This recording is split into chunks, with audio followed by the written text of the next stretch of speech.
Okay, so in this exercise, it's called the rhymer, we're going to dig more deeply into this idea of regular expressions. And the idea is we're going to create these rhyming words.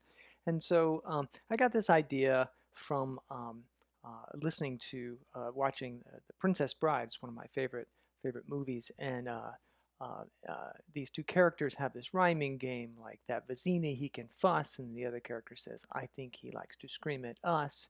And so this idea, like you want to create a rhyming word.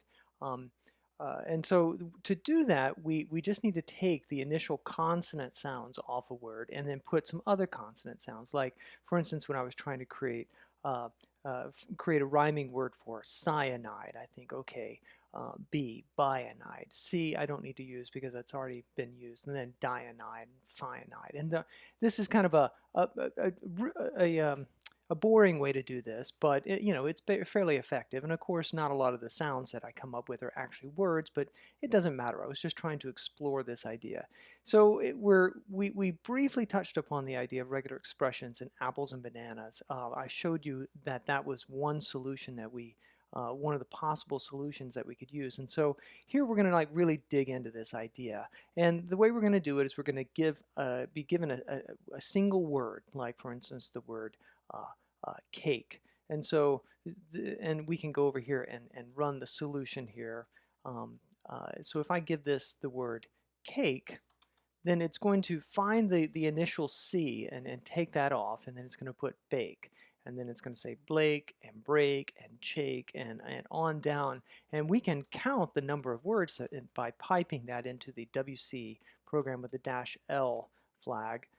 And that will tell us that there are 56 words that we're going to create by adding these initial consonant sounds, these consonant cluster sounds here, plus all the letters of the alphabet. Now, there's no reason to add the C because for cake, because that's already that's the word we're trying to come up with, the rhyming word. So for words that start with a vowel, we're going to end up with 56 words. But we could also be given a word that starts with words that start with consonants will create 56 words, rhyming words, but when it starts with a vowel, such as apple, that's going to actually produce 57 words because there's no consonant to take off. We're simply going to add all the consonants on, all the letters of the alphabet plus those other consonant clusters. We're not really concerned with coming up with actual words. That's not important. We're just trying to create sounds, combinations of letters that could possibly be pronounced like a word. And the important to note here that we're not going to just take off the first letter. We're going to take off any consonants from the beginning. So for instance, if we have the word, if we're given the word chair, then we're going to take off the CH and we're going to put on, bear, Blair, Brer, Care, Claire. And we're going to go through all of that. And again, we're going to leave off the consonant cluster when it is the same as the word. So here, chair does not appear in the output. So it's quite a tall order to find any possible leading consonants or not. So if a word starts with a vowel, that's fine.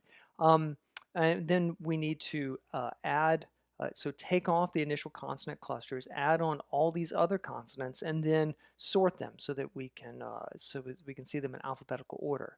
One note is that if a word has nothing but consonants, like Rapunzel here, we're not going to be able to rhyme that. There's no, if we take off the initial consonants, we'll be left with no word whatsoever. There has to be a vowel in the word somewhere. To do all this, we're going to learn how to write regular expressions. We're also going to learn how that really relates to a guard in a list comprehension. So in a list comprehension, we are creating a new list.